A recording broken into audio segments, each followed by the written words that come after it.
안녕하세요. 안녕하십니까. 네, 화요일 여자 영주입니다. 네, 김길선입니다. 네, 선생님 집에 오는 길이 전 너무 즐거웠어요. 근데 항상 나도 너 때는 너무 좋아.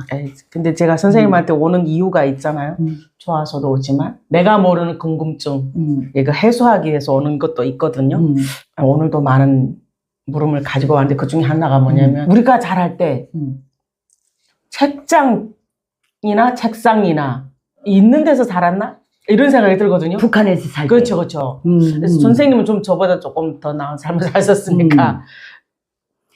이게 그 전체 국민을 상대로 할 때 매 가가호호의 책장과 책상이 보유량 같은 거는 그 나라 문명 수준이거든.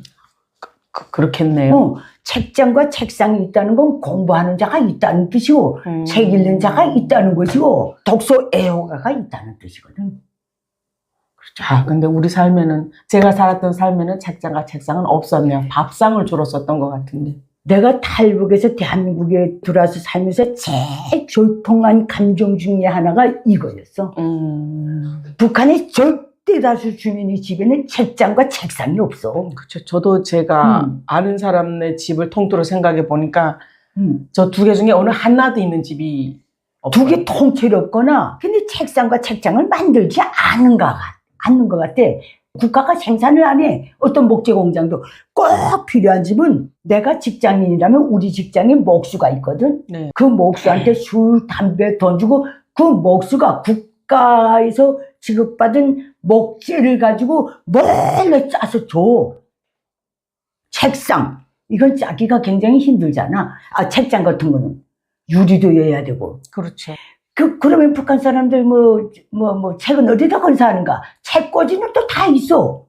단수 위에 있다던가, 백자 위에 있다던가. 선생님 기억력 참 대단하네. 우리 집도 70년대 초중반까지는 책장이 없었어. 그 시기에 평양시 중구역 창전동, 대동문동, 외성동, 모란봉구역의 인흥동, 평촌구역 평성도 다 명성구역까지 쭉 우리 아버지 직업 이동에 따라서 살았거든. 군인이어서 그런. 군인이었지. 근데 이렇게 되면 어느 집, 내 동무들 중에도 그 집에 책상과 의자 놓고 하는 책상과 책장이 있으면 너네 집 좋겠다. 우린 그런 부러움을 안고 자랐어. 그러니까 저는 책상에 대한 로망은 없었는데 책장에 대한 로망이 있어서 네, 제가 책을 좋아하기도 하지만 그렇지. 네, 책장은 조그만 방이라도 책장을 구겨놓고 책을 이렇게 비춰놓은 재미가 있거든요. 북한은 김일성 족석이 그렇게 공부시키고 학습하고 김일성 족석의 슬로건이 뭐냐?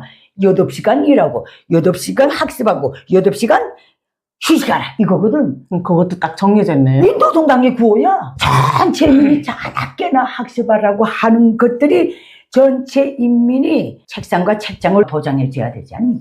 그럼 선생님 말씀 맞네. 수준이라는 게. 이게 수준이야.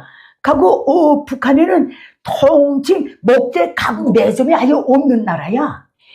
가구 중앙당 간부들 가구 그 가구 같은 건 다 선물로 나가는 대상들에는 책장이 따라 나가거든. 그것도 선물이에요? 선물이야. 그거는 선물이라고 딱 붙이지 않지만 중앙당 간부가 돼서 즉 중앙당 아파트에 입사하는 권한을 받으면 그것부터 다 채워였거든. 그래서 제가 하나 발견한 거 있어요. 김정은이가 아파트 새로 분양해 준다고 그랬잖아요. 새 집에. 근데 거기도 책장은 없는 것 같아요.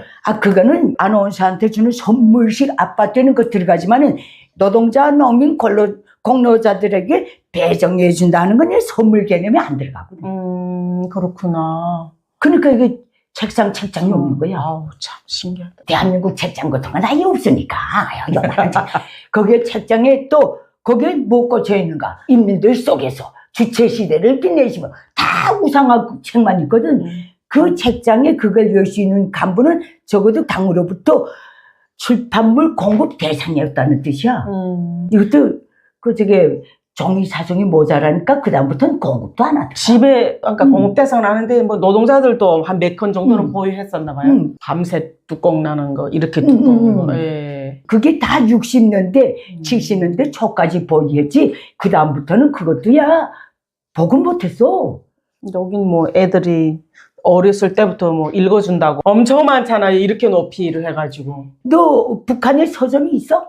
서점에 나는 서점 들어본 적이 없어요. 도서관에 들어왔대 서점 들어본 적이 없지? 예. 내가 살던 데는 없고 해령시에 가서 도서관이라는 거 봤는데 도서관도 아주 조그마한 규모. 예. 북한의 아이들이 교과서까지 다 포함해서 어떤 도서든 자유롭게 살 수가 없어. 그런 시스템이 아예 없어. 좀 만들지 않으니까. 그러니까 조작설집 한 건 그 집에 있다면 그 집에 세대주가 속한 당위원회를 통해서 배급받은 거지 상점에서 판 거 없다니까. 북한 주민 10명이라면 네. 8명은 책장이 없는 집에서 산다고 보면 딱 돼. 맞네요. 선생님 말씀 맞네요. 하늘 집에 가도 책은 저자 구석에 있어. 집 한 구석에. 평양시도 이 문제에서는 거의 같아. 평양에 들어가면 조그만한 부엌, 안방, 우방, 거실이 사춘 같은 게 있고 그 다음에 쬐끄만 창고 같은 게 하나 있으면 끝이야. 또 어떤 도서도 창고에다 번역해 돼 있어. 앞에 첫 번째면 김일성 족속의 화상이 다 있어. 그렇죠. 그걸 어떻게 창고에다 였니? 못 넣었죠. 또 정치범으로 갈 수도 있으니까. 그렇지. 그건 요만한 책꽂이 있지. 그거는 있어도 책상과 책장이 있는 집 없어. 우리 자랄 때, 그 후에 내 딸이 자랄 때도 우리 애 아버지도 김책공대 졸업하고 연구사였거든. 난 종합대학 졸업하고 기자였거든. 우리 집도 책상이 없었어. 야, 인테리인데도 없구만. 우리 아버지 집에는 있어도 우리 집에는 없었어. 그게 너무 원통해서 1989년도에 지금 우크라이나 하리코브 종합대학에 시집 가게 됐거든. 네. 그때 갔다 오면서 뭘 사왔는지 알아? 러시아 책상을 있지. 네. 책상 그저 이만해. 이렇게 큰 거 있지. 야, 그 참 생각도 비상하네. 책상을 살 생각은. 그게 제일 한이었던 것 같아. 더 웃기는 건 주방 될 때 다 내려놓고 가면서 책상은 갖고 김책이 갔어. 세상에. 그 북한에서 사는 인테리의 그 서원이죠. 그래. 서원. 국방과학자들도 어느 집에 가봐도 저 책상 의자하고 책장이 있는 집이 정말 드물어. 북한은 다 이게 선밥상이 없으니까 다 앉은 밥상 아니냐. 예, 대체로. 맞아요. 예. 선밥상은 구경 못하죠. 절대 다수가 네. 앉은 밥상이거든. 네. 그래서 밥 먹고 훅 닦으면 애가 거기 앉아서 공부를 해. 맞아요. 숙제를 해. 맞아요.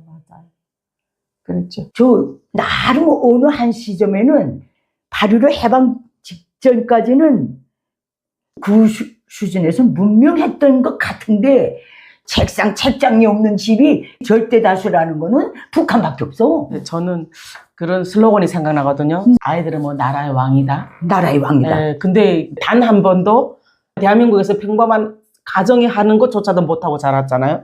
그러니까 이제 김족석이 하는 말은 하나부터 열까지 다 거짓말이다. 100% 거짓말. 네. 아이들은 나라의 왕이다. 그 왕들을 거느린 어버이가 김일성이다. 이렇게 돼. 김일성 족속이. 네. 너야.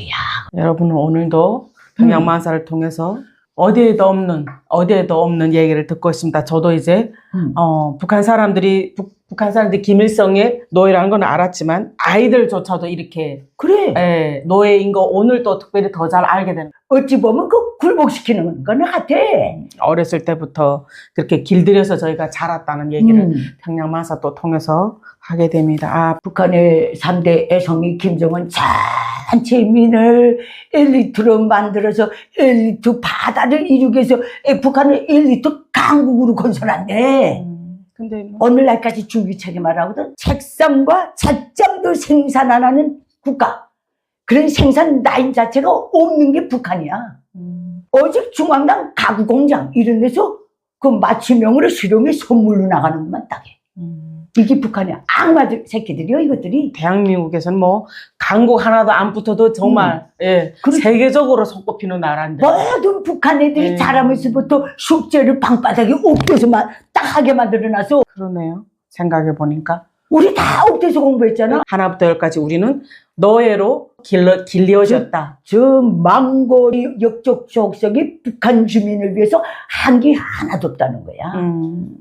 그냥 북한 국민을 위해서라면 김정은이 하루빨리 내려오는 길밖에 없다. 그런 얘기를 오늘 평양만사를 통해서 들려드리고 싶습니다. 여러분 항상 평양만사를 응원해주고 함께 가서 너무 좋습니다. 감사를 드립니다. 고맙습니다.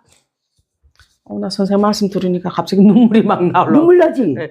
내게 북한 인민들에게 호소합니다. 당장 80년이 되어오는 김일성 적성 노예 체제를 끝장낼 때가 되었습니다. 북한 인민이 진정한 자유 해방을 위해 공포를 딛고 힘을 모아서 김일성 적성을 반드시 몰아냅시다.